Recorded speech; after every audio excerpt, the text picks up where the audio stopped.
So mga tol, matindi pa rin talaga itong si former world champion Kit one-time Turman pagdating sa trastukan. Matapos po kasing sabihin ni Turman na hindi umano niya patatagalin ang laban niya dito kay Australian Brook Jarvis na magaganap na ngayong March 12 sa Australia. May matinding banat na naman ulit itong mga tol kay Brook Jarvis dahil popular mga tol ang kangaroo sa bansang Australia. Tinawag niya pong kangaroo itong si Brook Jarvis at nagtraining pa si Kit Turman mga tol na pang kangaroo. Makikita sa video mga tol na tumatalon si Turman na parang kangaroo. Kung matatandaan din po natin mga tol noong labanan ng kababayan natin na si Vincent Astrolabio ang Australian fighter na si Jason Moloney. Nagbaon pa si Vincent Astrolabio mga tol ng kangaroo. Banat nga po ni Turman mga tol, "I'm going to fly over there. I'm going to get me this kangaroo. Then I'll come back and get Team Zoo. If that entertainment you guys want." So tatapusin muna daw ni Turman mga tol ang kangaroo na si Brook Jarvis at isusunod daw itong si Team Zoo. Kung matatandaan mga tol,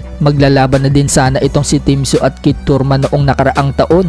Subalit hindi po natuloy yung laban nila dahil na-injured itong si Turman at ang pumalit po kay Turman ay itong si Sebastian Pundura. Kaya ang naglaban si Pundura at Team Zoo. Ngunit inalat po itong si Team Zoo mga tol at natalo siya ni Pundura. Nagkaroon ng malaking cut si Team Zoo sa bunbunan kaya hindi ito nakapag-perform na maayos. At mukhang malaki po ang epekto na tinamo ni Team Zoo mga tol sa laban niya kay Pundura. Pagbalik niya ng ring matapos ang 7 buwan, nakalasap siya ng kauna-unahang knockout loss dito sa kamay ni IBF Super Welterweight Champion Bakram Murtasalyev. Sa kabilang banda naman mga tol, Shakur Stevenson may banat kay Gervonta Tank Davis. Sinasabi daw kasi lagi ni Tank Davis sa kanya na hindi umano niya deserve na labanan si Tank dahil wala pa daw siyang napapatunayan sa boxing. Kaya buwelta ni Shakur mga tol, bakit daw nilalabanan ni Tank Davis ang mga fighter na mas mababa ang dibisyon na hindi pa nagiging 3 division tulad niya or mas mababa pa ang nakuwang dibisyon kaysa sa kanya. Sa iba pang balita mga tol,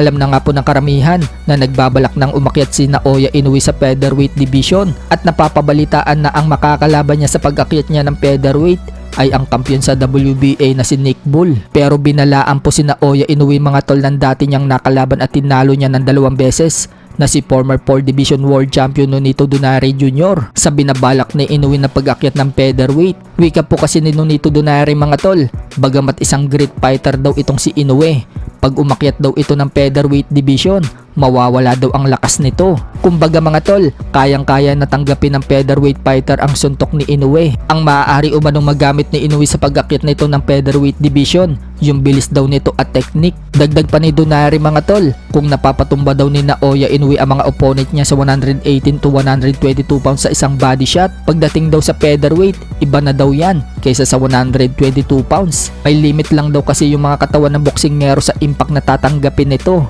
lalo na kung nanggagaling daw sa mas mababang dibisyon. So kaya nasabi yan ni Donaire mga tol dahil naranasan niya yan noong umakyat siya ng featherweight division noong labanan niya itong si Nicholas Walters. Hindi po kinaya ni Donaire ang lakas ng isang featherweight division. Bumagsak si Donaire sa round 3 at round 6 at tinalo siya ni Walters sa pamamagitan ng technical knockout sa round 6. So anong masasabi nyo dyan mga tol?